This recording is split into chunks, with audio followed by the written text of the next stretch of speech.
Hello, praise the Lord, and Merry Christmas. Welcome to God Speaks Today.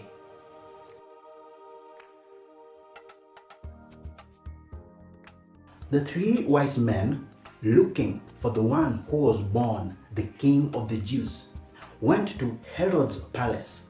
It was the only sensible thing to do because Herod proudly considered himself the king of the Jews.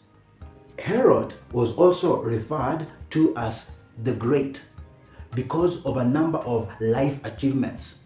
He was an incredible builder, he was an astute businessman, and generally an effective leader. But Herod was infamously also referred to as the madman. This is because he was a deeply insecure leader who would kill anyone who was unlucky enough to be popular or influential among the Jews, priest, prophet, or rebel. He killed many Jews for this reason.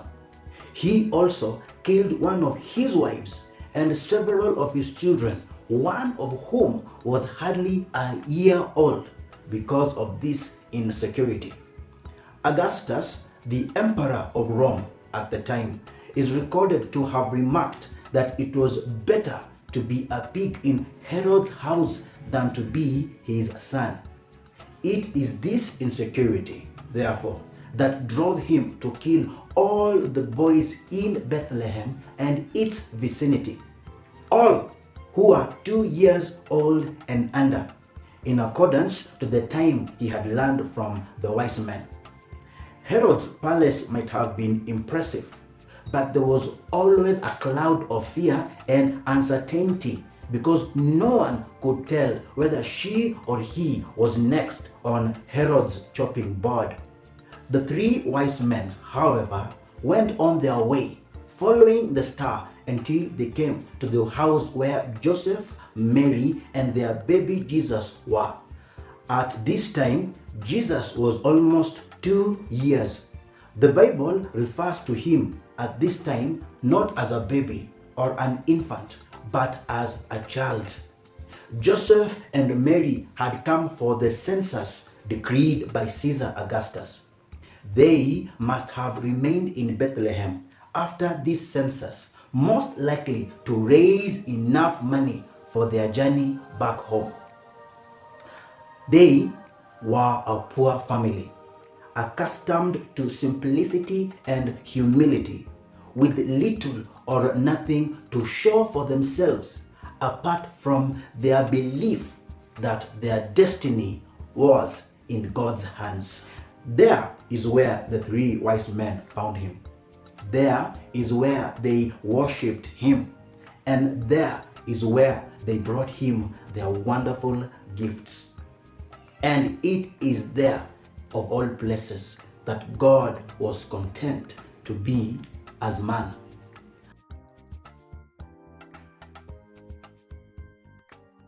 So, what does this teach us today? You see, God is not ashamed or afraid of associating with the less fortunate, the disabled, the weak, the disenfranchised, because in most times, these are the ones who are willing to embrace him completely. They unreservedly receive him, and Jesus accepts them with open arms. But God is a respecter of no man, and so he does not limit his affections to the marginalized. He also associates with the generous and those who are continuously searching for ways to honor him with their resources. Saying this, I must say also that God is deeply set against anyone whose sense of insecurity is the basis of their relationship with other people.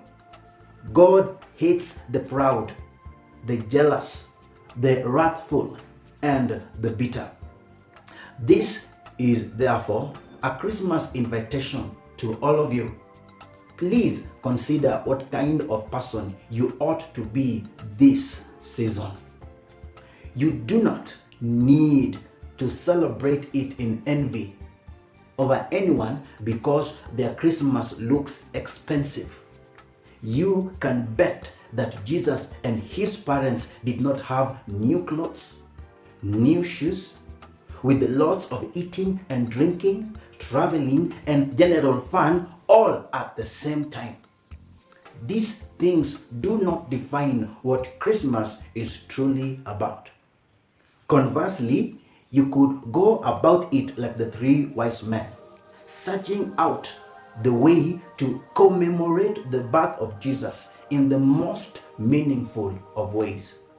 I suggest looking for people in a similar situation to what or where Joseph, Mary, and baby Jesus were, and finding them, sharing your gifts with them. I believe for every wise man out there, there is a gift for a family in need.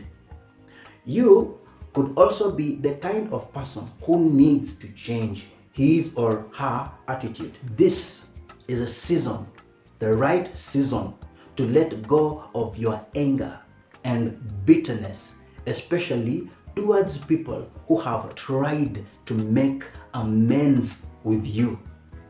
Stop trying to hold it over their heads, whether you will ever forgive or accept or embrace or restore them back into your life.